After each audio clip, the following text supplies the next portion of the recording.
The Galactic Concord had ruled the stars for 11,000 years. 12 different species had come together long ago. They had built a civilization that stretched across 1,000,000 worlds. They had 300 billion people living under their rule. They had faced many dangers before. They had fought against mad machines that tried to kill everything. They had closed holes in space that led to dark places. They had survived diseases that could kill entire planets. And they had won every time. So when the young species from a small planet called Earth refused to obey them, the leaders of the Concord were not worried. They were not scared. They were not even angry. They were amused. High Arbiter Velkoth sat on his throne and smiled. He was a Dralith, a species with skin like glass that showed colors based on their feelings. Right now, his skin was bright amber. This meant he felt very confident, very sure of himself. The Dralith had been the leaders of the Concord for 3,000 years. They had never lost a war. They had never faced an enemy they could not crush. The humans were just another small problem that needed to be fixed. Velkoth looked at the reports on his display screen. The humans had only discovered how to travel faster than light 80 years ago. Before that, they had been stuck on their single planet like insects in a jar. In 80 years, they had built perhaps 200 warships. The Concord had millions. The humans had colonies on maybe 50 worlds. The Concord controlled 1,000,000. The difference was like comparing a single drop of water to an ocean. The problem had started 6 months ago. The humans had built a colony on a planet called Kepler 442b. This planet sat in a region of space that the Concord wanted. More importantly, the planet had large deposits of quantum lattice crystals. These crystals were rare and valuable. The Concord used them to build their most advanced technology. The Concord had told the humans to leave. The humans had said no. This was not acceptable. Velkoth pressed a button on his throne.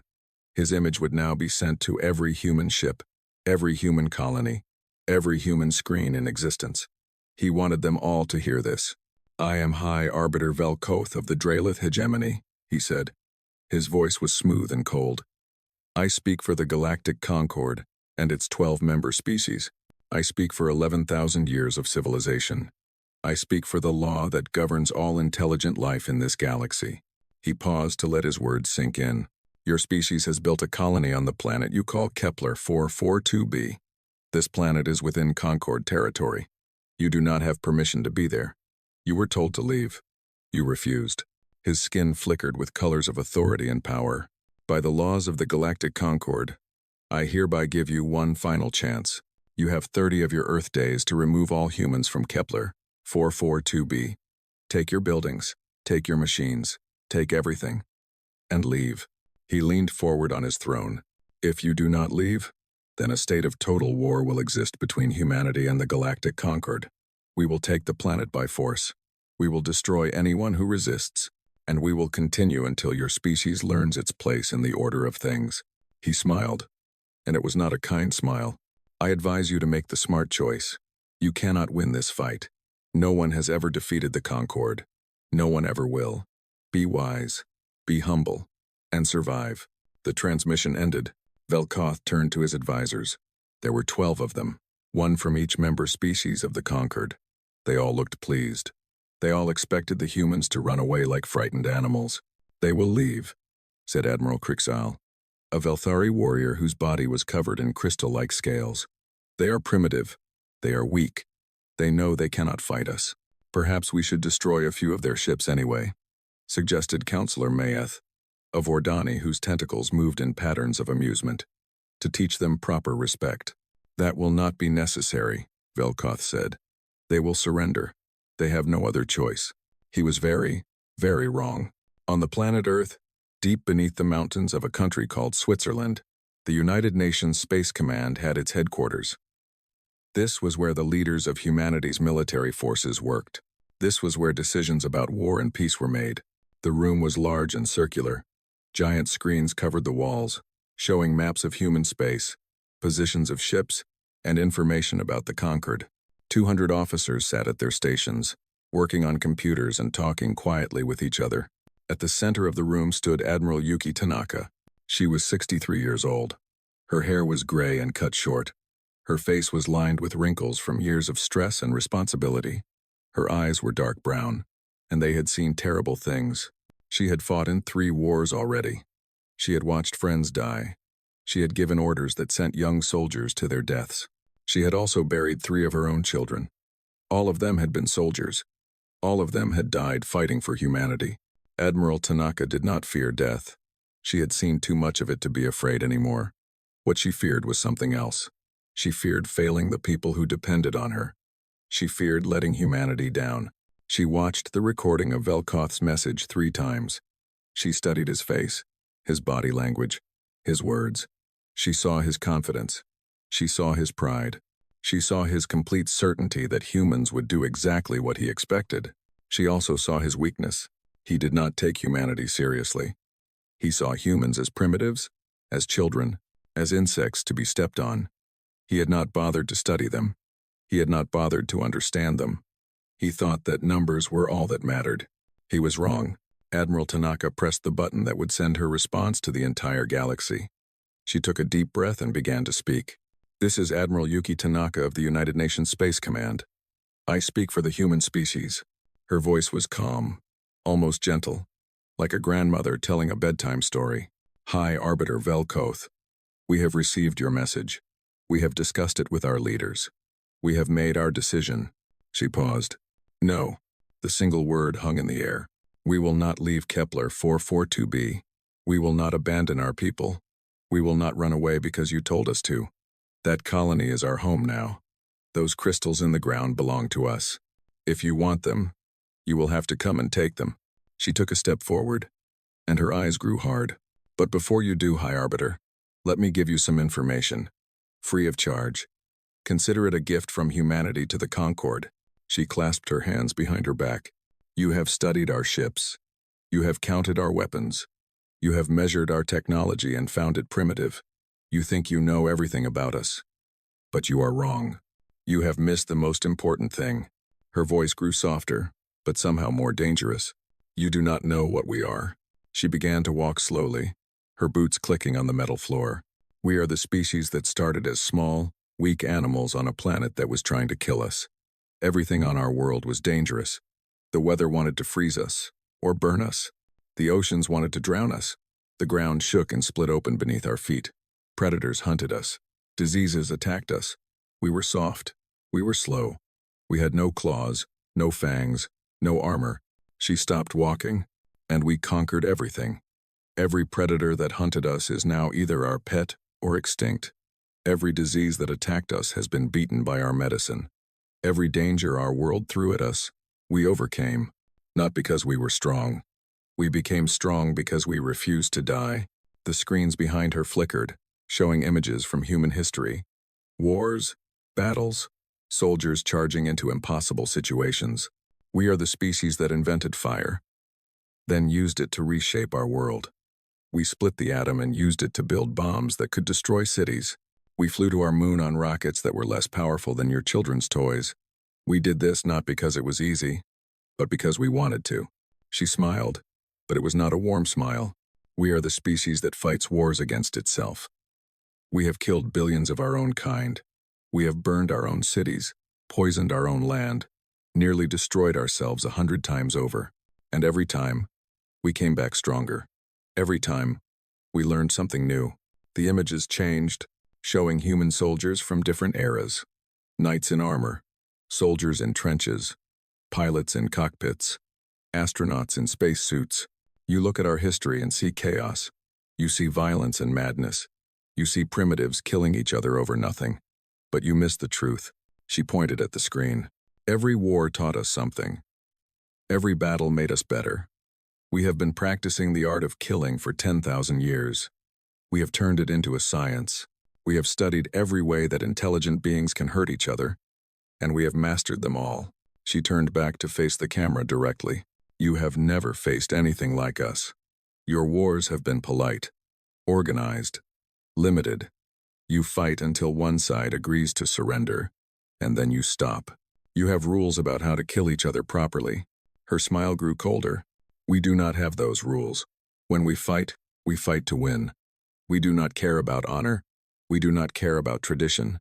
We care about survival, and we will do whatever it takes to survive." She took a final step toward the camera, so close that her face filled the screen. So here is my warning to you, High Arbiter Velkoth. Here is my gift to the Galactic Concord. If you come to our worlds with weapons, we will fight you. If you destroy our ships, we will build more. If you kill our soldiers, more will take their place. If you burn our colonies, we will burn yours in return. Her eyes seemed to look directly into the soul of every being watching. We are not brave. We are not noble. We are not heroes. We are survivors. We are the children of a death world. And we have learned that the universe does not care about fairness or justice. The universe only respects one thing: the willingness to do whatever is necessary. She nodded slowly. So congratulations, High Arbiter. You just declared war on the most dangerous species the galaxy has ever known. You have no idea what is coming, but you will learn. Her voice dropped to a whisper. Everyone learns. Eventually, the transmission ended. In the command center, the 200 officers sat in complete silence. They had all heard rumors about Admiral Tanaka. They said she was cold. They said she was ruthless. They said she had ice water in her veins instead of blood. Now they understood that the rumors were true. Lieutenant Sarah Chen, a young officer who had been assigned to the command center only 2 months ago, raised her hand. Admiral? Permission to speak? Tanaka turned to her. Go ahead, Lieutenant. Did we just declare war on the entire galaxy? Tanaka nodded. Yes, we did. Can we win? The Admiral was quiet for a moment. She looked around the room at the young faces watching her. Most of them had never seen real combat. Most of them had grown up in a time of peace. They had joined the military because they wanted to explore the stars, not fight wars. Now they would have to fight the biggest war humanity had ever faced. I do not know if we can win, Tanaka said honestly. They have more ships than we do. They have more soldiers. They have more worlds. By every normal measure, they should crush us easily. She walked to the center of the room. But we are not normal. We are humans. We have been fighting against impossible odds since we were chasing deer with pointed sticks. We have survived ice ages and plagues and nuclear weapons. We have conquered every challenge our world could throw at us. She looked at each officer in turn. The Concord thinks this will be easy. They think we will see their fleet and run away. They think we will count their ships and surrender. They do not understand us at all. She gestured at the screens showing human history. Our ancestors fought against enemies bigger than themselves. They fought against predators with teeth and claws while they had only rocks and fire.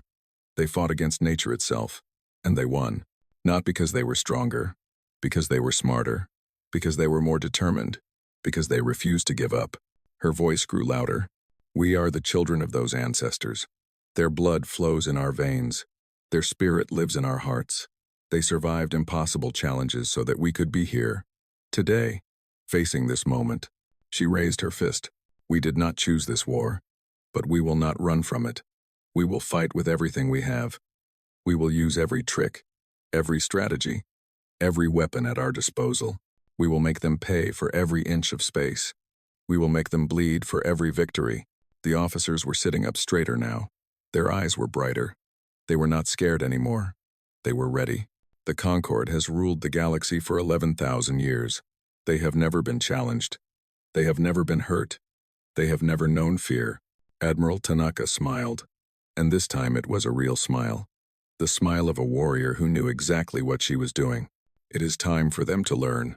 Across the galaxy, the message spread. The 12 species of the Concord watched the human admiral speak. Most of them laughed. The humans were clearly insane. They were going to fight a war they could not possibly win. It would be amusing to watch them try. But a few beings did not laugh. A few beings looked at Admiral Tanaka's eyes and saw something that made them uncomfortable. Something that reminded them of old stories. Stories about creatures that should not exist. Creatures that came from impossible places and did impossible things. Creatures that did not know how to surrender. High Arbiter Velkoth was not one of these beings. He watched the human response and felt only contempt. The woman was clearly trying to scare him with fancy words and dramatic speeches. It would not work. He had commanded fleets that had conquered hundreds of species. The humans would be just another line in the history books. Prepare the 14th Expeditionary Fleet, he ordered. 400 ships should be enough. We will take their colony and teach them a lesson they will never forget.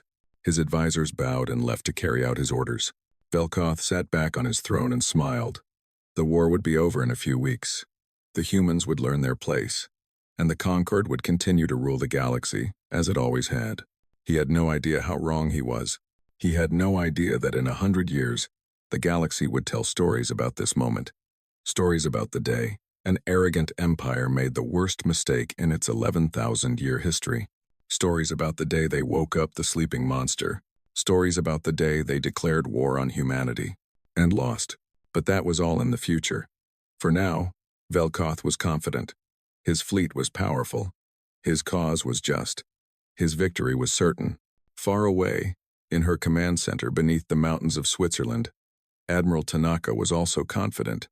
But her confidence was different. It was the confidence of someone who knew exactly how dangerous her species could be. It was the confidence of someone who had spent her entire life preparing for this moment. She looked at the screens showing the locations of conquered forces. She looked at the reports about their technology and their tactics. She looked at the maps of human space, with all its colonies and stations and outposts. Then she began to plan. The Concord thought they were going to war against a primitive species with a few hundred ships. They were wrong. They were going to war against humanity. And humanity had been getting ready for this fight since the first human looked up at the stars and wondered what was out there. They had been building weapons, training soldiers, making plans. They had studied every war ever fought, from the battles of ancient civilizations to the conflicts of the modern age. They were ready. The galaxy just did not know it yet. 3 weeks after the declaration of war, the 14th Expeditionary Fleet of the Galactic Concord arrived at Kepler 442b. 400 warships emerged from hyperspace in perfect formation. They were the pride of Concord military power. Each ship was massive, covered in gleaming metal and bristling with weapons. Their shields could stop almost any attack. Their cannons could destroy cities from orbit. Fleet Admiral Krixal stood on the bridge of his flagship, the Eternal Victory. He was a Velthari, a species known for their skill in battle. His body was covered in crystal-like scales that glittered under the ship's lights. He had fought in many wars and won them all. He expected this one to be the easiest victory of his career. Long-range sensors are active, reported his second-in-command, a younger Velthari named Threx. Scanning the system now, Krixal nodded and waited. He expected to see a small human fleet waiting to defend the colony. Maybe 30 or 40 ships. Perhaps they would fight. Perhaps they would surrender. Either way, it did not matter.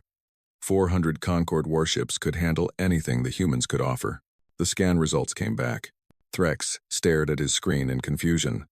Admiral, I am not detecting any human ships. None at all? No, sir. The colony is still there.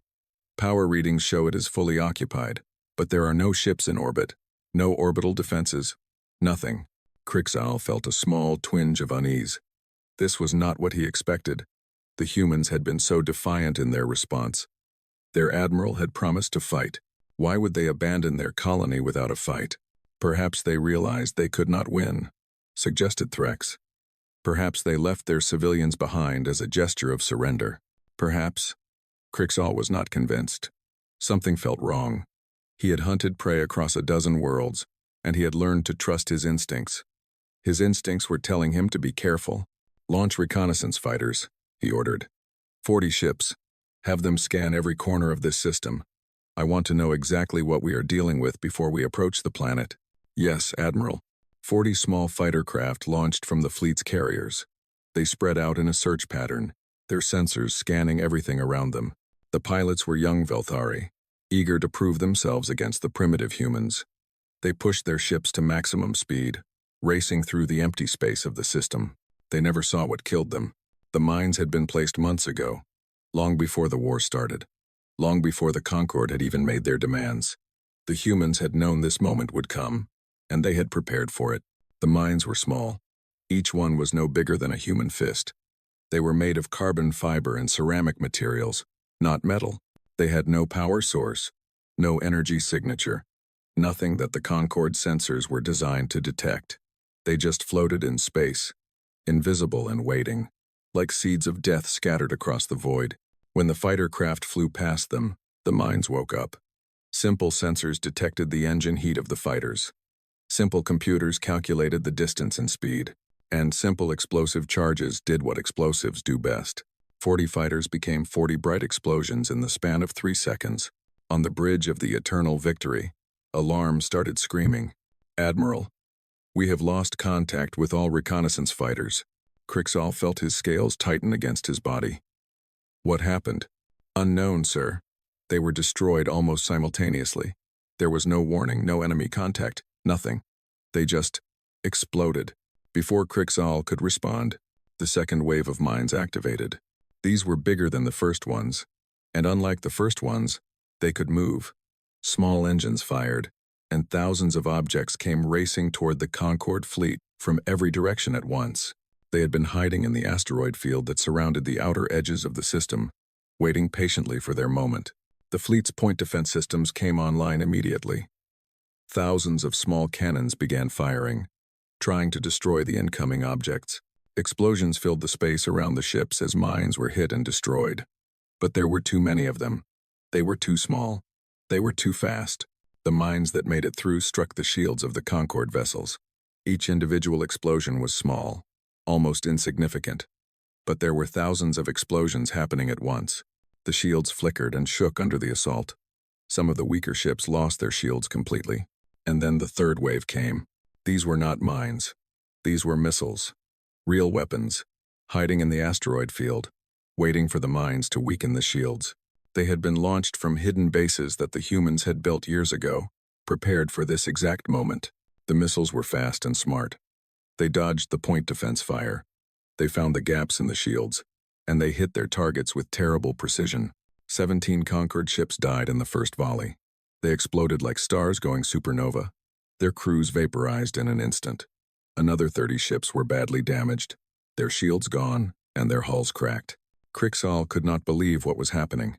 This was supposed to be an easy victory. This was supposed to be a simple operation against a primitive enemy. Instead, he was watching his fleet being torn apart by weapons he could not even see. "All ships, advance," he roared. "Find those launchers and destroy them. Move." The fleet surged forward, desperate to escape the killing field. More missiles came, and more ships died. Point defense systems worked overtime, filling space with defensive fire. Slowly, painfully, the Concorde ships pushed through the minefield and located the hidden missile launchers. The launchers were destroyed one by one. The attack stopped. The immediate danger was over, but the damage was done. Crixall looked at the casualty report and felt his scales turn pale. 93 ships destroyed, nearly a quarter of his fleet, wiped out before they had even seen the enemy. They had not fired a single shot at a human ship. They had not even seen a human ship. They had been attacked by machines, by automated defenses, by weapons that had been waiting for them in the darkness. "Admiral," Threx said quietly. "What do we do now?" Crixall took a deep breath. He could retreat. He could call for reinforcements. That would be the smart thing to do. But he was Velthari. His people did not retreat. His people did not admit weakness. And he had lost too many soldiers to leave without completing his mission. "We continue," he said. "We take that planet, and we make the humans pay for every ship they destroyed." The remaining ships approached Kepler 442b. This time, they were careful. They scanned every piece of debris. They destroyed every asteroid that looked suspicious. They moved slowly, but they moved forward.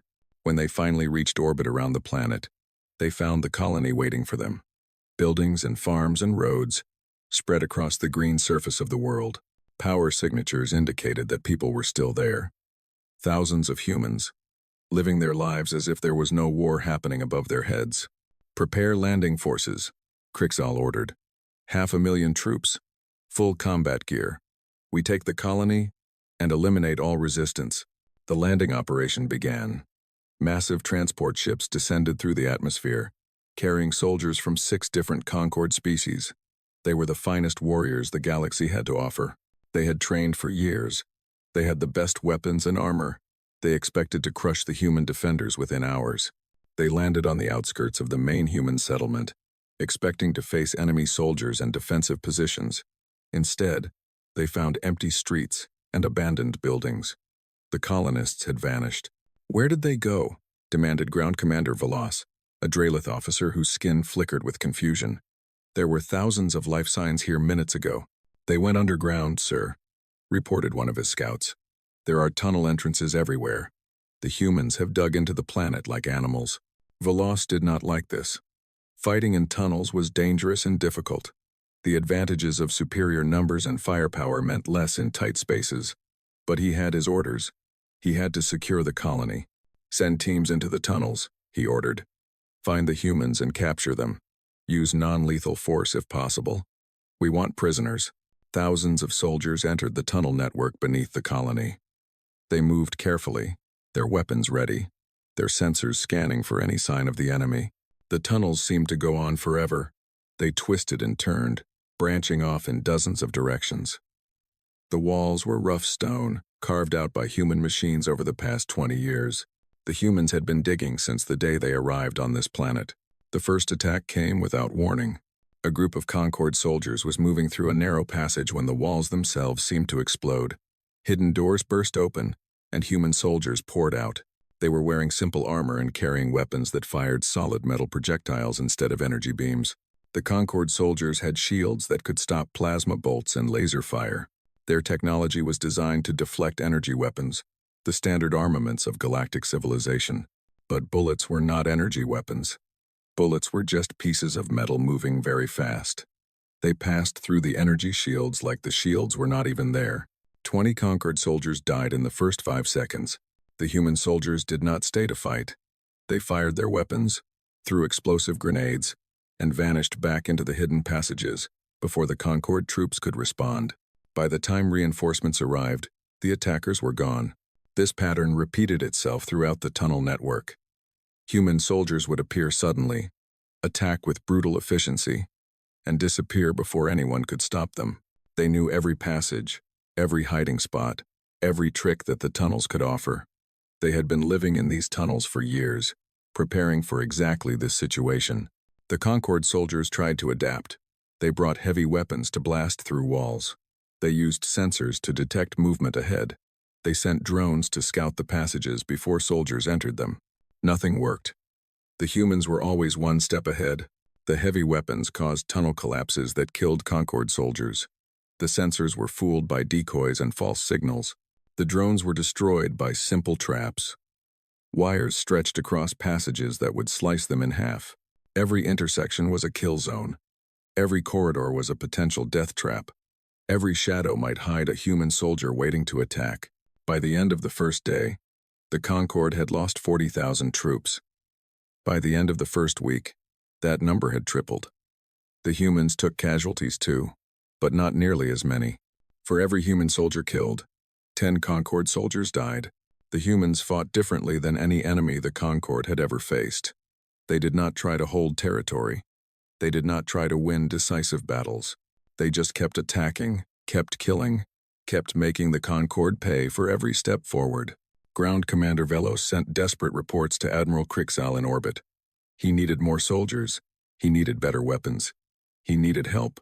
Krixal did not have help to give. His fleet was still recovering from the mine attack. His remaining ships were busy defending against occasional raids by small human craft that appeared from nowhere, launched a few missiles, and vanished before they could be caught. He had studied many species. He had fought many wars. But he had never seen anything like this. The Concord armies were trained for ordered, disciplined combat. They were trained to form lines and advance together. They were trained to use their superior technology to overwhelm enemy positions. They were trained to fight fair. The humans did not fight fair. They attacked at night, when Concord soldiers were tired. They attacked during meals, when soldiers had put down their weapons. They attacked during shift changes, when units were disorganized. They set traps that killed soldiers hours after the humans had left the area. They poisoned water supplies. They spread false information that led units into ambushes. Every dirty trick in the book, and many that were not in any book, the humans used them all. And they did it with a kind of cold efficiency that was terrifying. This was not desperate resistance. This was not brave but doomed defiance. This was calculated, professional warfare, executed by people who knew exactly what they were doing. One of Veloz's officers captured a wounded human soldier during a raid. The human was a young woman, maybe 25 years old by human standards. She had been shot in the leg and could not escape with her unit. Velos interrogated her personally. He wanted to understand these creatures who fought so strangely. "Why do you keep fighting?" he asked through his translator device. "You cannot win. We have more soldiers, more ships, more everything. Why do you not surrender?" The human woman looked at him with calm eyes. She was in pain, but she did not show it. "Do you know what my grandfather did during something called World War II?" she asked. Velos did not understand. "What is World War II?" "A war we fought against ourselves. About 150 years ago. Millions of people died. My grandfather was captured by the enemy. They put him in a prison camp. They starved him. They beat him. They told him every day that his side was losing, that there was no hope, that he should give up." She smiled slightly. "He never gave up.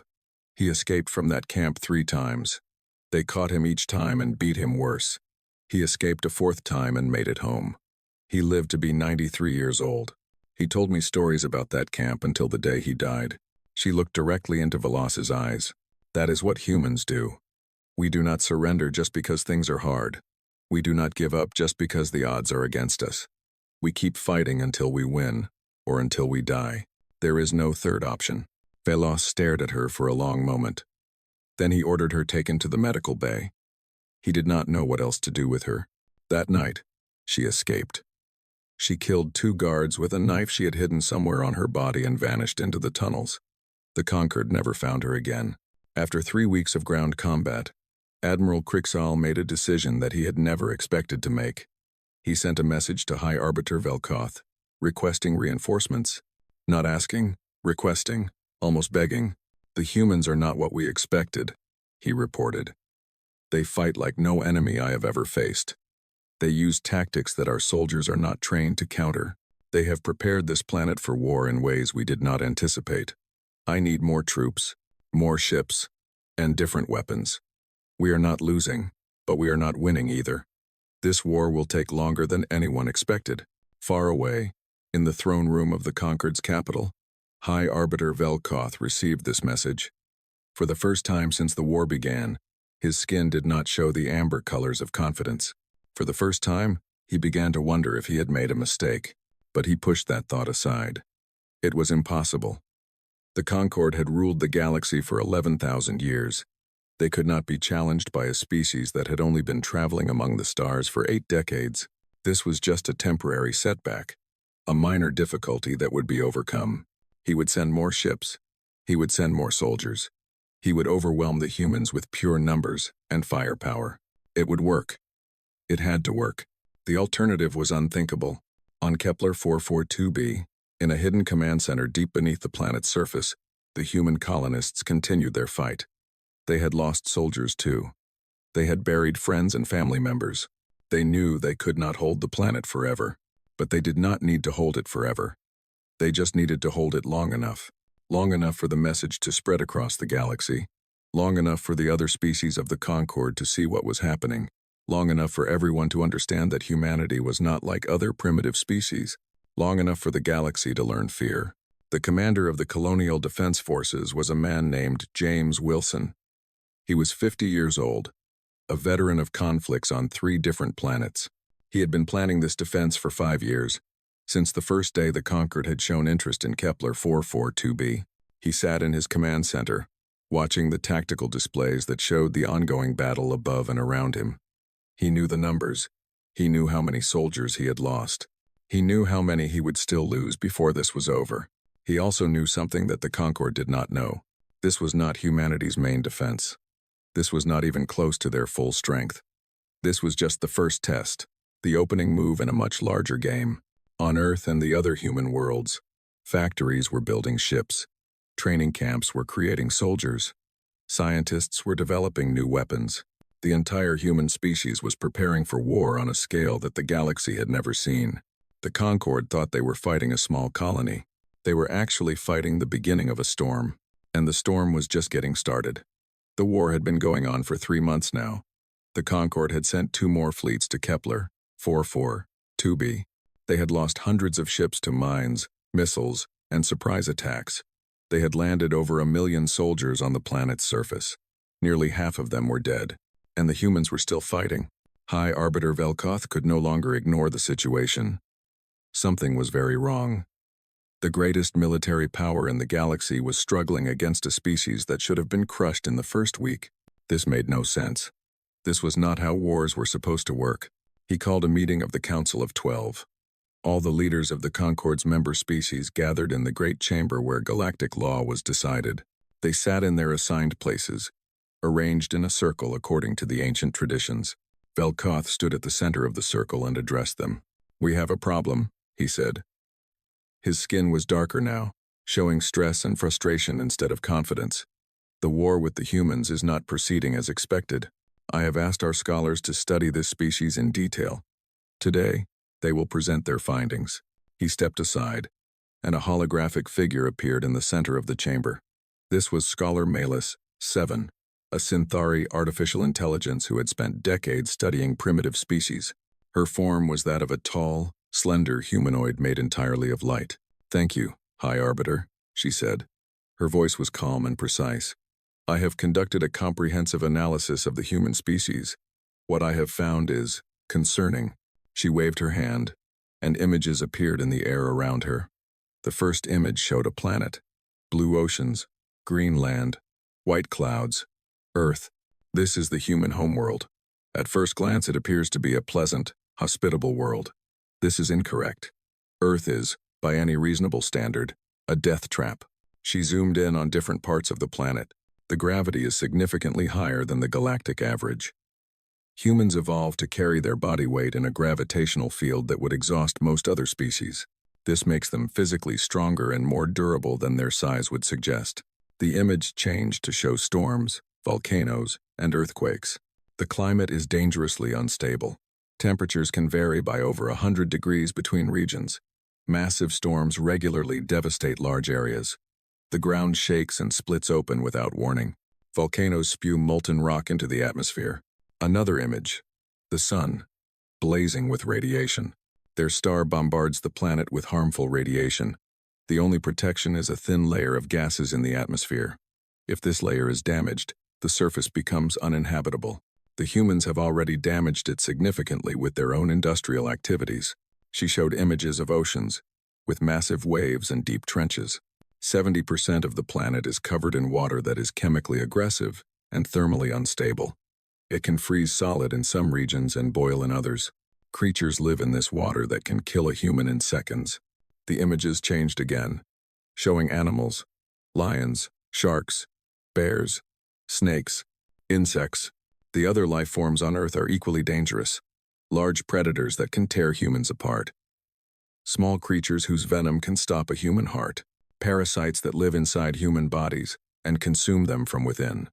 Microscopic organisms that cause diseases capable of killing millions. The council members were growing uncomfortable. They had seen dangerous worlds before, but nothing quite like this. Now, Scholar Malus 7 continued, "Consider this. Humans evolved on this world. They did not just survive there, they conquered it. Every predator that once hunted them is now either their pet, their food, or extinct. They have changed the climate, reshaped the land, and altered the very genetics of other species to serve their needs." She paused to let this sink in. They did this without advanced technology. They did this with stone tools, fire, and their own intelligence. By the time they developed civilization, they had already proven themselves to be the most adaptable and persistent life form on their planet. The holographic display changed again. Now it showed scenes from human history, battles, wars, destruction. But the dangers of their world are not the most important thing about humans. The most important thing is what they did to each other. She showed armies marching, cities burning, nuclear explosions. In their recorded history, humans have killed approximately 1 billion of their own kind. They have fought wars over territory, resources, ideas, and sometimes over nothing at all. They have developed weapons capable of destroying their entire planet, and then built tens of thousands of those weapons. They have come close to extinction multiple times because of conflicts among themselves. Counselor Dreth, a Moldari whose body was covered in moving patches of fungal tissue, raised a tendril. This suggests they are self-destructive and unstable. Should this not be a weakness we can exploit? That is what I thought at first. Scholar Malus 7 admitted. But I was wrong. Their internal conflicts are not a weakness. They are the source of their greatest strength. She changed the display to show the progression of human technology over time. Observe. In the past 200 years, humans have gone from riding animals for transportation to flying machines that can leave their atmosphere. They went from sending messages by hand to instant communication across their entire planet. They went from simple chemical explosives to weapons that split atoms. The rate of change shown in the display was staggering. This is the fastest technological advancement ever recorded for any species. And the primary driver of this advancement has been war. Each conflict forced them to develop new technologies to survive. Each war made them smarter, more creative, more dangerous. She showed specific examples. Aircraft developed during one war, computers developed during another. Nuclear power, radar, antibiotics, rockets, communications, satellites, all of them born from human conflicts. They have been practicing the art of war for thousands of years. They have made it into a science. They study it in schools. They write books about it.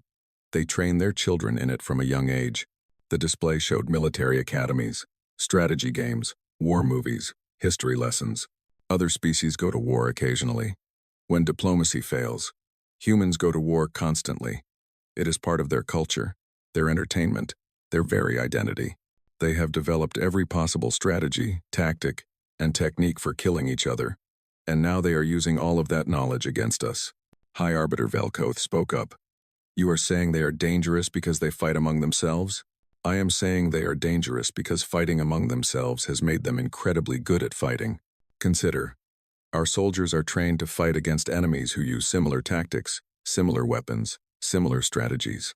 We have rules of engagement. We have codes of honor. We have accepted methods of warfare that all civilized species follow. She paused. Humans have no such limitations. They have fought enemies who used every possible method of warfare. They have faced opponents who broke every rule, who used every dirty trick, who showed no mercy. They have learned that in war, there is only winning and losing often means extinction. She displayed images of the fighting on Kepler 442b, Concorde soldiers being ambushed in tunnels, ships being destroyed by hidden weapons, traps claiming victims long after the humans who set them had moved on. What we are seeing on Kepler 442b is a small sample of human military capability. They are using guerrilla tactics because they are outnumbered. But do not mistake this for desperation. These are proven strategies from their own history. They have used these methods against themselves for centuries. They know exactly what they are doing. Counselor Velis of the Ardrani, a species that resembled tall birds with 4 wings, clicked her beak in irritation. This is all very interesting, but it does not change the facts. We have millions of ships. They have hundreds. We can simply overwhelm them with numbers. Can we? Scholar Malus 7 asked. Let me show you something else. The display changed to show human industry. Factories producing weapons, shipyards building vessels, training facilities creating soldiers. Since the war began, human production of military equipment has increased by 300%. They are converting civilian factories to military production. They are training soldiers at an unprecedented rate. They are building new ships faster than we are destroying them.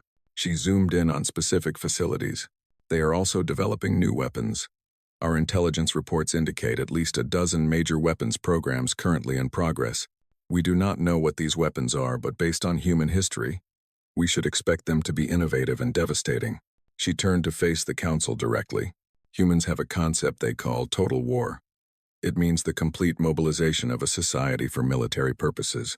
Every factory becomes a weapons plant. Every civilian becomes a potential soldier. Every resource is dedicated to the war effort. They have done this before. In their own internal conflicts, they are doing it again now. The display showed Earth, but transformed. The peaceful-looking world was now covered in signs of military activity. Ships in orbit, weapons, platforms being constructed, an entire planet preparing for war. If we destroy their fleet, they will build another one. If we kill their soldiers, they will train more. If we bomb their cities, they will dig deeper and keep fighting. They do not surrender just because the situation is bad. They do not give up just because they are losing. They fight until they win, or until they are all dead. She let the silence stretch for a moment. There is one more thing I must tell you. Something that may be the most important factor of all. The display changed to show a human face. Just an ordinary face, neither young nor old, neither beautiful nor ugly. But the eyes in that face held something that was hard to define. Something fierce. Something that refused to quit. Humans have a psychological trait that is rare in intelligent species. They call it spite. It is the willingness to harm oneself in order to harm an enemy, to accept a bad outcome for yourself if it means the enemy gets an even worse outcome. She showed examples. Soldiers throwing themselves on grenades to save their companions, pilots crashing their damaged aircraft into enemy positions, resistance fighters continuing to fight even when there was no hope of winning. Most species calculate the costs and benefits of any action. If the costs are too high, they stop. Humans do not always follow this logic. If they believe the cause is just, they will pay any price. They will sacrifice everything. They would rather die fighting than live defeated. She turned off all the displays and stood alone in the center of the chamber. My recommendation is simple. We should end this war immediately. We should offer terms that the humans can accept. We should withdraw from their space and leave them alone. There was an uproar in the chamber. Multiple counselors spoke at once, their voices overlapping in a cacophony of outrage and disbelief. Surrender to primitives? Impossible. Our honor would never recover. We have never retreated from any enemy. High Arbiter Velkoth raised his hand for silence. When the chamber was quiet, he spoke. Scholar Malus 7, you are suggesting that we cannot defeat the humans, that the greatest military power in galactic history cannot overcome a species that has been traveling among the stars for less than a century. Is that correct? No, High Arbiter. I am not saying we cannot defeat them. I am saying that defeating them would cost more than it is worth. She brought up a new display. Projections, numbers, casualty estimates. If we commit our full military resources to this war, we can probably destroy the human species.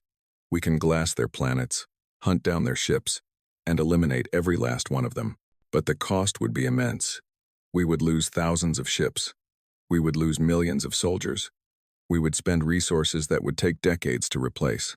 She highlighted specific numbers. And even then, victory is not certain. Humans are creative. They adapt quickly. They might develop weapons we cannot counter. They might find allies among species that have grudges against the Concord. They might find ways to hurt us that we cannot predict. She looked at Velkoth directly. Is one planet worth that risk? Are some crystals worth the lives of millions of our citizens? I do not think so. Velkoth was silent for a long moment.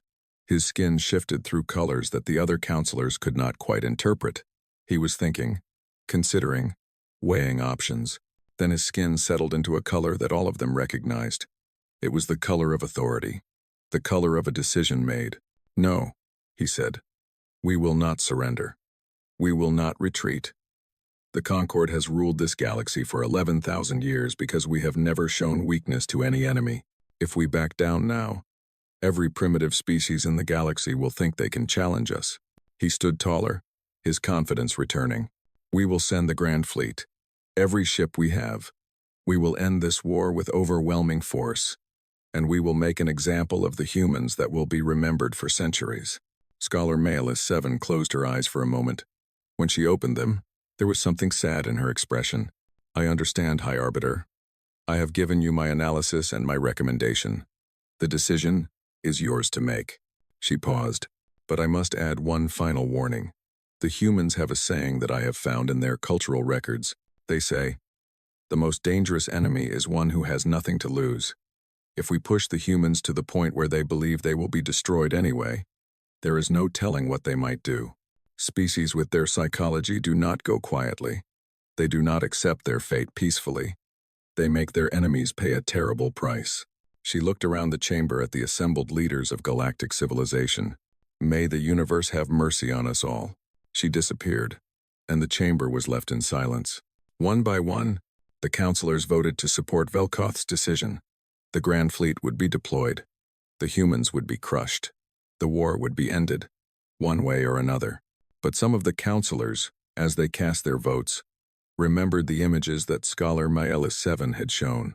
They remembered the planet of danger, the history of violence, the fierce eyes of the human face.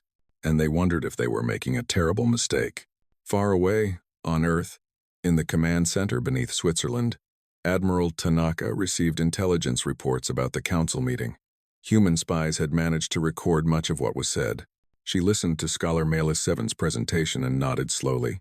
"They understand us now," she said to her officers. "At least one of them does. But it is too late. They have already made their choice." She pulled up displays showing the preparations being made across human space. Ships being built, weapons being manufactured, plans being finalized. They think they will end this war with their grand fleet. They think they will overwhelm us with numbers. They do not understand that we have been preparing for this moment for 80 years, since the day we first detected alien signals and realized we were not alone in the universe. She smiled, but it was not a happy smile. It was the smile of someone who knew exactly what was coming and had accepted it. We knew this day would come. We knew that someday someone would try to conquer us. So we prepared. We hid our preparations. We made ourselves look weaker than we were. And we waited. She looked at her officers. Now the waiting is over. Now we show them what humanity can really do. She pressed a button, activating communication systems across human space. "All units, this is Admiral Tanaka. The Concorde is sending their entire fleet against us. This is the moment we have been preparing for. Execute Operation Prometheus." Across human space, ships launched from hidden bases. Weapons came online that had never been used before. Soldiers who had trained their entire lives for this moment moved into position. The humans were ready. The Concorde did not know it yet, but they were about to face the full fury of the most dangerous species the galaxy had ever known, and they were not prepared for what was coming. The Grand Fleet of the Galactic Concorde was the largest military force ever assembled in the history of the galaxy. 12,000 warships from all 12 member species gathered in one place for the first time in 11,000 years. Together, they carried 40 million crew members. Their weapons could destroy planets. Their shields could withstand any known attack. Their engines could cross the galaxy in weeks. The fleet had never been used at full strength. There had never been a threat that required it. Until now. High Arbiter Velkoth stood on the bridge of the Eternal Mandate, the largest ship ever built. It was nearly 50 kilometers long, a mobile fortress that could carry 1 million soldiers and enough weapons to conquer an entire civilization by itself. From this ship, Velkoth would command the destruction of humanity. He looked out at the assembled fleet through the massive windows of his bridge. Ships stretched as far as he could see, their lights blinking like a field of stars. It was a beautiful sight. It was also a terrifying one. "Signal all ships," he ordered. "We jump to Earth in 1 hour. Prepare for final assault." The fleet made its final preparations. Weapons were tested. Shields were calibrated. Soldiers were briefed on their missions. Everything was ready. 1 hour later, 12,000 ships vanished into hyperspace. They emerged in the Sol system, the home of humanity. Earth hung before them, a small blue marble surrounded by the blackness of space. Velkoth had seen images of this planet before, but seeing it with his own eyes was different. It looked so fragile, so weak. He scanned the space around them. The human fleet was there, waiting for them, just as he expected. What he did not expect was how small it was. 300 ships, perhaps 350. That was all that remained of humanity's space forces. The battles at Kepler 442b and other colonies had destroyed the rest. This was everything they had left. Against 12,000 Concorde vessels, Velkoth felt his skin brighten with confidence. This was going to be easy. The humans had fought well, but their luck had run out. There was no strategy, no trick, no clever plan that could overcome odds of 40 to 1. "Open a channel to the human fleet," he ordered. "I want to give them one last chance to surrender." The communication link was established. On his screen, he saw the face of Admiral Tanaka. She looked older than she had in her first transmission, months ago. There were dark circles under her eyes. She looked tired, but she did not look defeated. "High Arbiter Velkoth," she said. "We meet at last. I wish it were under better circumstances. Admiral Tanaka, I see you have gathered all your remaining ships. This is your last chance. Surrender now, and I will spare your civilian population. Continue to fight, and Earth will be destroyed." Tanaka's expression did not change. "That is a generous offer. I have a counteroffer. Velkoth was surprised. A counteroffer? You have 300 ships. I have 12,000. What could you possibly offer me? Your survival. The word hung in the air for a moment. Then Velkoth laughed. It was a harsh sound, full of contempt. My survival? Admiral, I think you misunderstand your situation. You are the ones who need to worry about survival. No, High Arbiter. You are the one who does not understand. Tanaka leaned forward slightly. You brought everything you have. Your entire fleet. Every ship from every species. That tells me something. What does it tell you? It tells me that you are scared. You have seen what we can do with limited resources. Now you are afraid of what we might do with our full strength. So you brought everything, hoping that sheer numbers would be enough. Velkoth's skin flickered with irritation. I am not scared of you, human. I am simply being thorough. Then you should have been more thorough. Tanaka gestured to someone off-screen. Let me show you something. The display changed. Now Velkoth could see a room behind Tanaka. It was filled with screens showing status displays, technical readouts, and flashing indicators. In the center of the room stood a young human woman in a military uniform. This is Lieutenant Commander Sarah Chen, Tanaka said. She is in charge of a program called Project Nemesis. Sarah, would you like to explain what that is? The young woman stepped forward. Unlike Tanaka, she was smiling. It was not a pleasant smile. Hello, High Arbiter. Project Nemesis is our insurance policy. We started building it 80 years ago, when we first detected your civilization and realized that you might be a threat. We have been working on it ever since. She gestured at the screens behind her. What you see here are launch control systems for 300,000 nuclear missiles. These are not ordinary missiles. They are slow, stealthy, long-range weapons designed for one purpose, to reach enemy planets and destroy them. Velkoth felt something cold in his chest. What are you saying? I am saying that we have been launching these missiles for weeks. They are currently traveling through space, moving toward every inhabited world in Concord territory. They are hidden among debris. They have no energy signatures. Your sensors cannot detect them. She pulled up a display showing projected trajectories. In approximately 6 months, these missiles will reach their targets. Every major Concord world, every species capital, every population center, 300,000 nuclear weapons, each one powerful enough to destroy a city. Velkoth stared at the display. His mind raced to understand what he was seeing. This is a bluff. You cannot possibly have that many weapons. We have been building them since before you knew we existed. We put most of our resources into weapons production instead of ships. Did you ever wonder why our fleet was so small? This is why. We were building something else. Tanaka spoke again. Here is the situation, High Arbiter. If you destroy Earth, those missiles continue on their course. They cannot be recalled. They cannot be stopped. There is no self-destruct code. They will reach their targets and they will detonate. Her voice was calm, almost conversational. We have calculated the effects. Approximately 60 to 70% of your total population will die. Maybe more. Certainly enough to end your civilization permanently. The Galactic Concord will collapse. The 12 species will spend the next 1,000 years fighting over the ruins. Velkoth's skin had gone pale. He could not believe what he was hearing. This was madness. No species would do this. No species would threaten to destroy itself just to hurt its enemies. But then he remembered what Scholar Malus 7 had told him. About human spite. About their willingness to accept terrible outcomes for themselves if it meant worse outcomes for their enemies. They would do this. They absolutely would do this. What do you want? He asked. His voice was not as steady as before. We want to live, Tanaka said simply. That is all we have ever wanted. We did not start this war. We did not want this war. All we wanted was a home among the stars and the right to exist. She spread her hands. So here is my offer.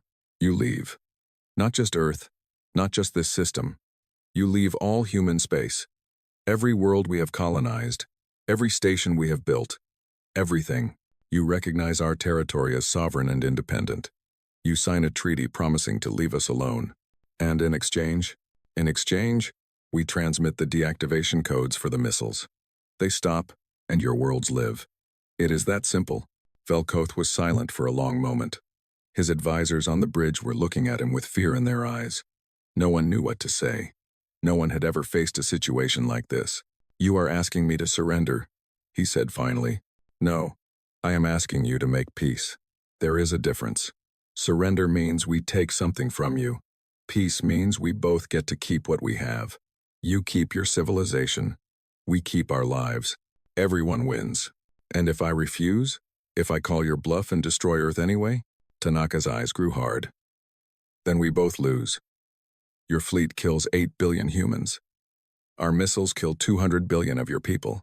And in 1,000 years, archaeologists from some other species will dig through the ruins of both our civilizations and wonder what went wrong." She leaned closer to the screen.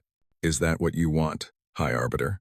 To be remembered as the leader who destroyed the greatest civilization in galactic history, because you were too proud to make peace with primitives?" Velkoth said nothing. His skin shifted through a dozen colors as he struggled with emotions he had never felt before. Fear, doubt, uncertainty. These were not feelings that the High Arbiter of the Galactic Concord was supposed to have. "I need time to consult with the Council," he said finally. "Of course. We can wait. We have been waiting for 80 years. A few more hours will not matter." The communication ended. On the bridge of the Eternal Mandate, chaos erupted. Advisors shouted at each other. Captains demanded to know what was happening. Officers tried to verify whether the human claims could be true. Velkoth ignored all of them. He walked to the window and stared out at the small blue planet that had caused all of this trouble. He tried to understand how things had gone so wrong. The humans should have been simple. They should have been easy to crush. They were primitives from a small world, with a short history and limited technology. Everything about them suggested weakness, but everything about them had been wrong. They were not weak. They were dangerous. More dangerous than anything the Concord had ever faced. Not because of their ships or their weapons, but because of what they were willing to do. They were willing to destroy themselves to win. They were willing to take the entire galaxy down with them, rather than accept defeat. This was not rational. This was not civilized. This was not how intelligent species were supposed to behave. But it was very, very human. Velkoth contacted the Council of 12. He explained the situation. He showed them the human claims and the evidence supporting them.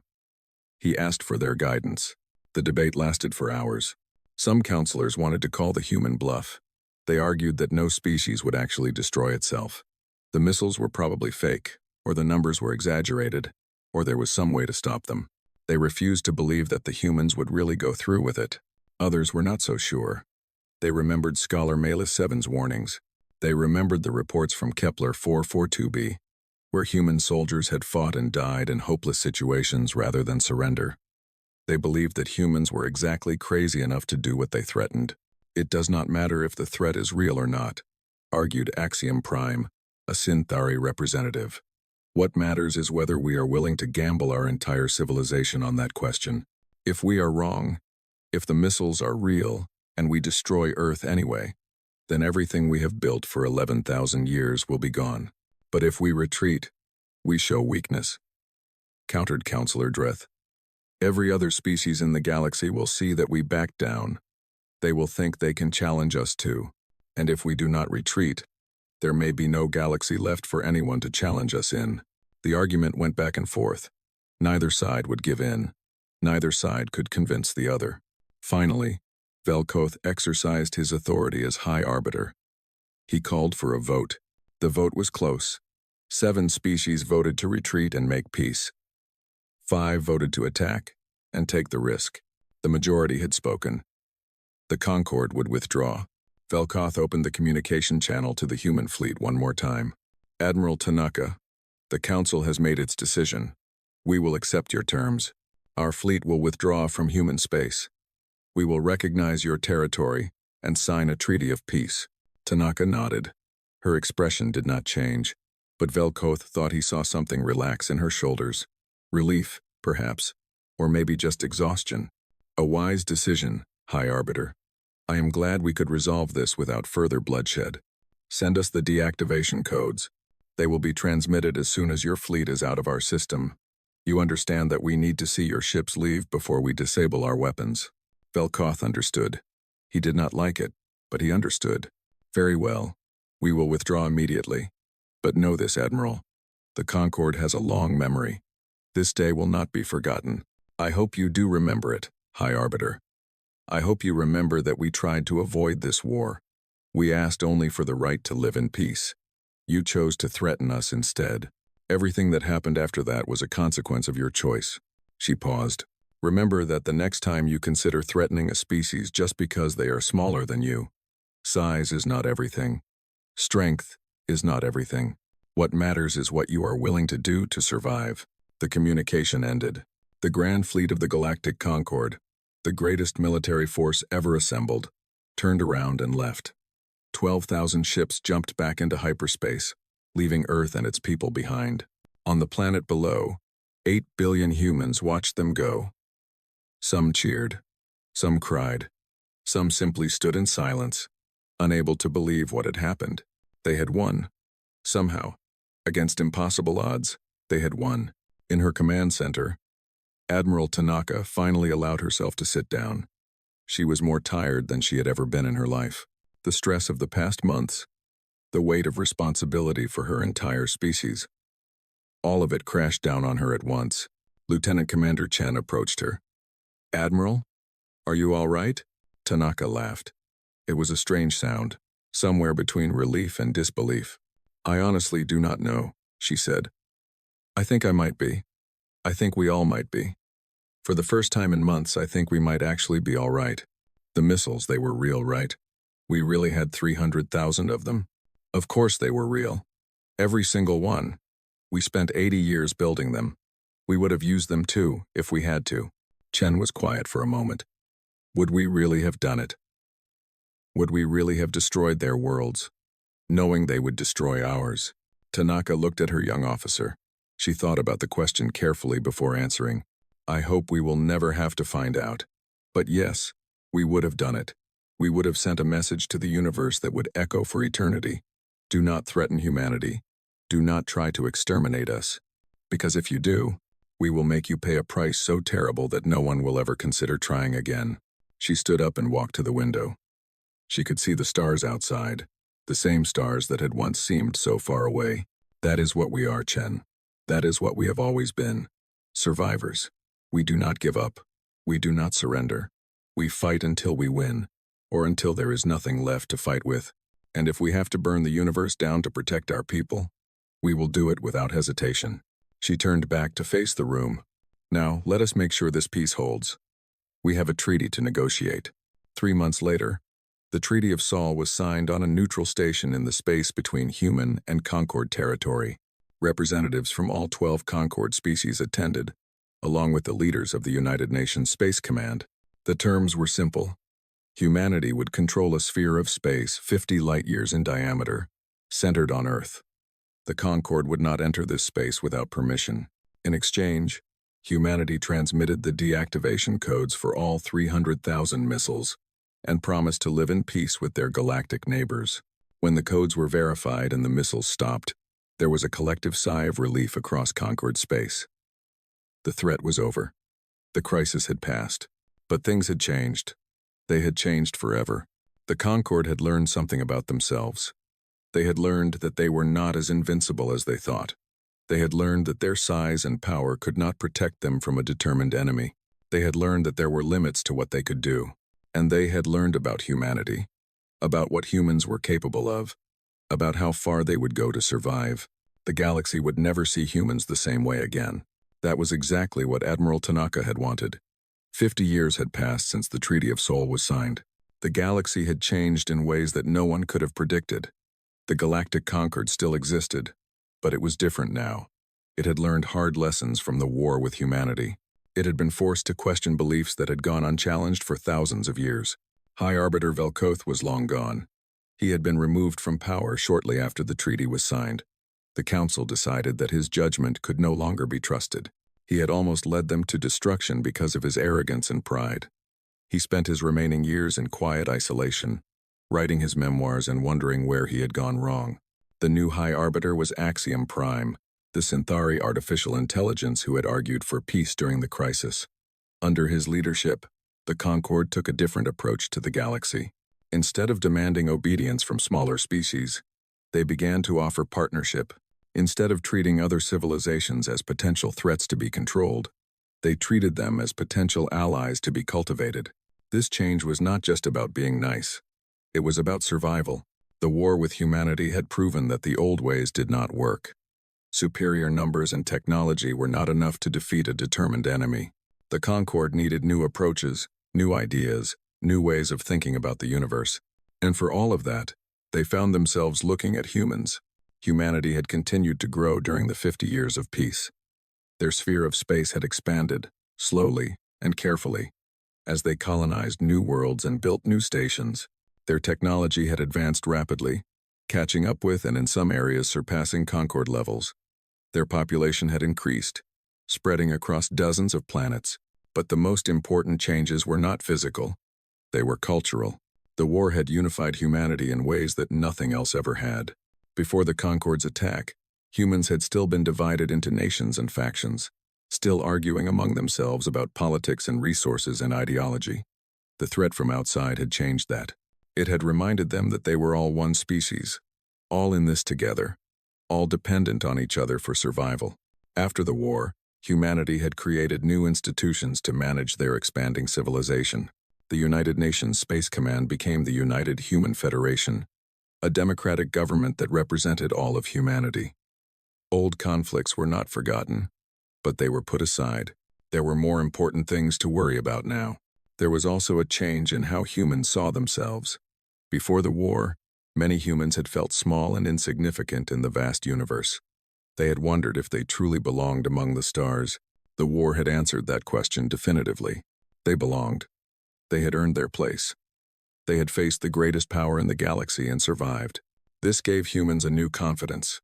Not arrogance, not pride, but a quiet certainty in their own worth. They did not need to prove themselves to anyone anymore.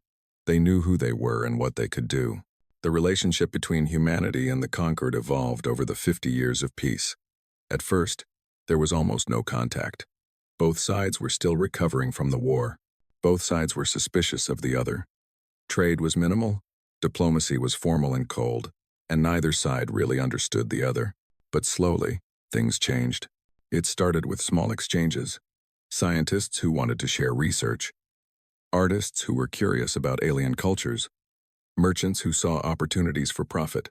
These individuals crossed the border between human and conquered space, and they brought back stories. The stories were surprising. Concord citizens who visited human worlds found a species that was not what they expected. Yes, humans could be violent. Yes, they had a dangerous history, but they were also creative, curious, friendly, and warm. They welcomed visitors. They shared their culture openly. They seemed genuinely interested in learning about other species. Humans who visited Concord worlds found something similar. The species of the Concord were not the cold, authoritarian empire that they had imagined. They were diverse and complex, with their own arts and traditions and dreams. They had built something remarkable over 11,000 years.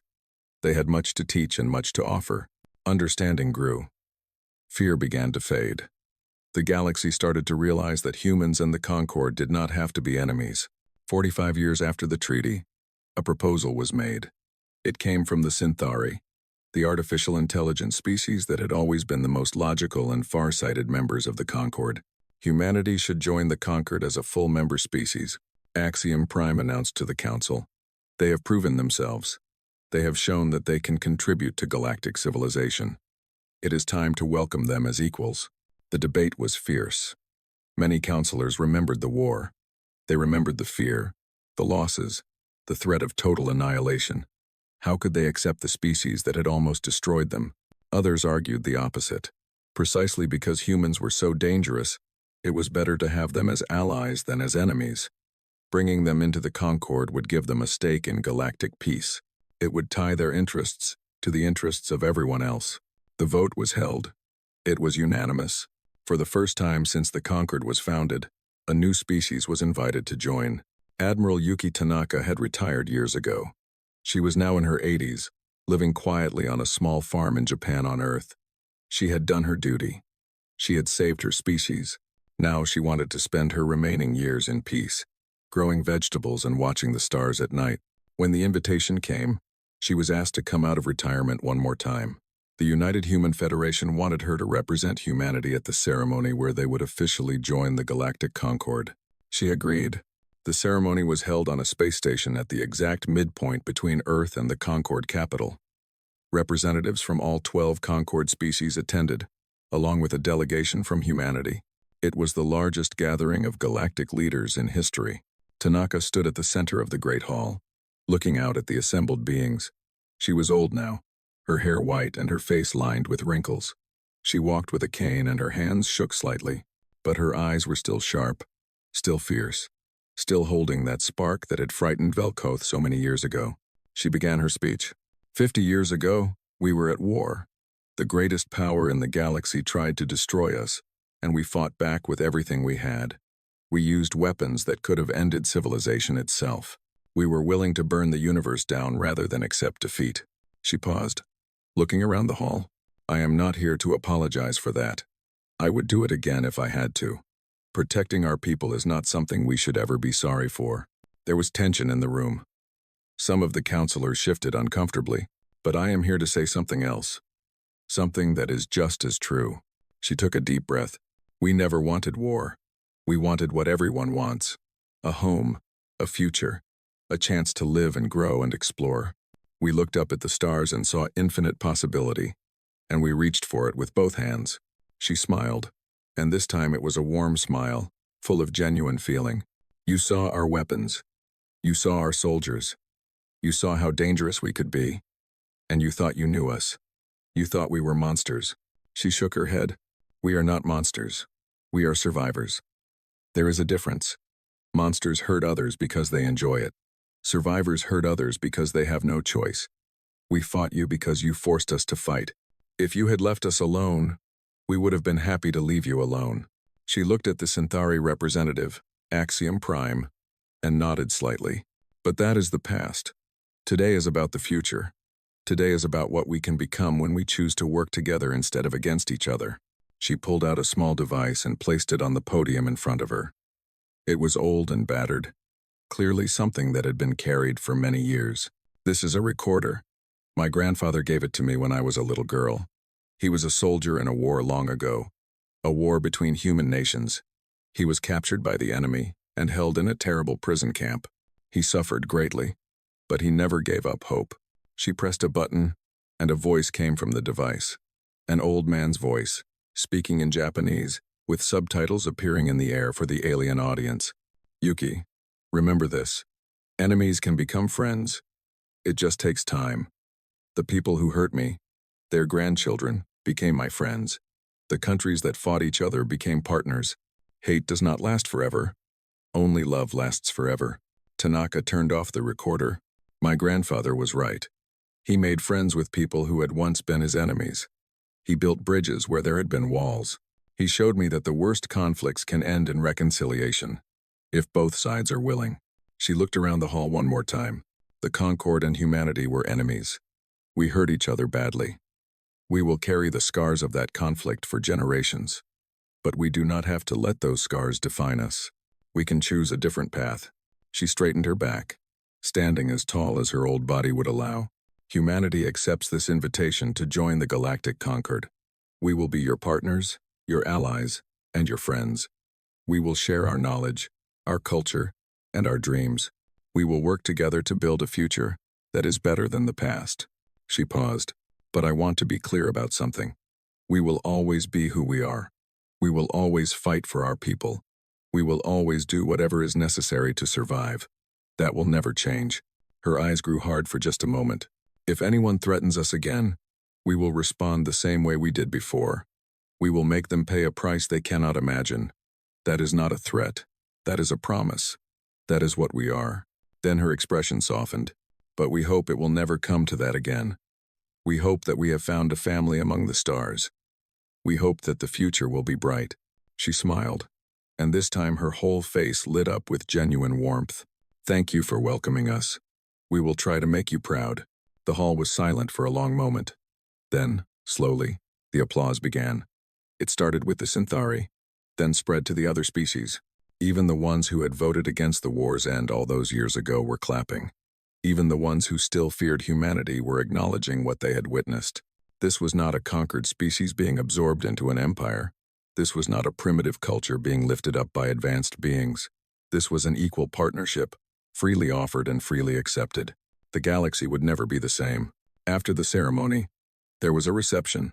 Leaders from all 13 species mingled, talking, sharing drinks, getting to know each other. It was awkward at first, but gradually people began to relax. Lieutenant Commander Sarah Chen, now Admiral Chen, found herself standing next to Axiom Prime. They had met during the treaty negotiations 50 years ago, and had maintained a correspondence ever since. "You were right, you know," Chen said. "When you argued for peace all those years ago, you were the one who convinced the Council." Axiom Prime's holographic form flickered in what Chen had learned to recognize as a Synthari smile. "I simply calculated the probabilities. The risk of destruction was too high. Peace was the logical choice." Was that really all it was? Just logic?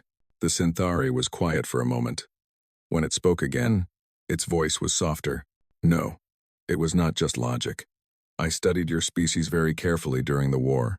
I watched how you fought, how you died, how you refused to give up. And I realized something." "What?" "I realized that you were not so different from us. All intelligent life in the galaxy shares certain things. We all want to survive. We all want our children to have better lives than we did. We all look up at the stars and wonder what is out there." Axiom Prime turned to face her directly. "Your methods were different. Your history was different. But your dreams were the same as ours. That is why I believed peace was possible. That is why I pushed for it even when others wanted war." Chen nodded slowly. "And now we are partners. Now we are family. That is what the conquered is supposed to be. A family of species, working together, protecting each other. We had forgotten that over the millennia. We had become arrogant, thinking we were better than everyone else. Your people reminded us of what we were supposed to be." Chen laughed. "Is that what we did? I thought we just scared you into making peace." "Fear was part of it," Axiom Prime admitted. "But fear alone would not have lasted. True peace requires understanding. It requires recognizing that the other side has value, has worth, has something to contribute." The Synthari paused. "Your species has much to contribute. Your creativity, your adaptability, your determination. These are gifts that will benefit the entire galaxy. We are fortunate to have you as members of our family." Chen thought about this for a moment. Then she raised her glass. "To the future," she said. "To the future," Axiom Prime agreed. Across the room, Admiral Tanaka was having her own conversation. She was speaking with a young Draelith, whose skin shifted colors as they talked. "I want to understand something," the young Draelith said. "During the war, you were willing to destroy yourself to hurt us. Why? How could any species be willing to do that?"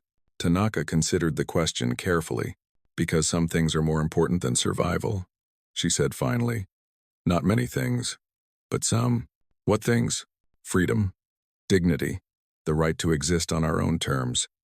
These are things that humans have always fought for, even when the cost was terrible." She smiled sadly. "We learned a long time ago that there are fates worse than death. Being enslaved is worse. Being erased is worse. Having everything you built and everything you love destroyed while you watch helplessly. That is worse." She looked directly at the young Draelith. "When your leaders threatened to destroy us, they were not just threatening our lives. They were threatening everything we valued. Our history, our culture, our children's futures. We could not accept that. We would rather die fighting than live on our knees." The Draelith's skin shifted to colors that Tanaka did not recognize. She hoped it was understanding, not fear. "I think," the young alien said slowly, "that my people have learned more from yours in 50 years than we learned from anyone in the previous 1,000. You have taught us that we cannot simply demand obedience. We have to earn respect." "You have earned it," Tanaka said. "The fact that we are here, talking like this, means that your people have changed. The old Concord would never have invited us to join.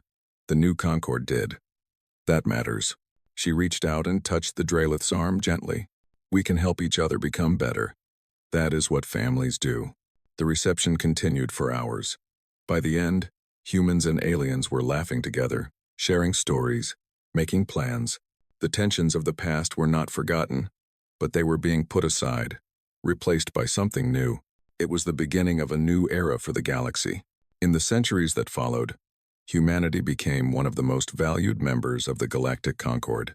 They brought new perspectives, new technologies, new ways of solving problems. Their creativity and adaptability helped the Concord overcome challenges that would have been impossible before. But they also brought something else, something that was harder to define but perhaps more important. They brought a reminder that power is not everything, that size does not determine worth, that the smallest species can overcome the greatest odds if they refuse to give up. And they brought a promise that they would always fight for their family, that they would protect the Concord just as fiercely as they had once fought against it, that anyone who threatened the beings they loved would face the full fury of the most dangerous species the galaxy had ever known. The Concord had ruled the stars for 11,000 years, but they had never been challenged, never been tested, never learned what they were truly capable of. Humanity had taught them, and in doing so, humanity had made the Concord stronger. Together, they would face whatever the universe had to offer. Together, they would reach for the stars. Together, they would build something that would last forever. And high above the celebration, the stars watched in silence. They had seen civilizations rise and fall. They had witnessed wars that burned entire worlds. They had observed the endless drama of intelligent life, struggling and fighting and sometimes, just sometimes, finding peace. The humans were new to this stage, but they had already made their mark. They had proven that they belonged among the stars, and the story was just beginning.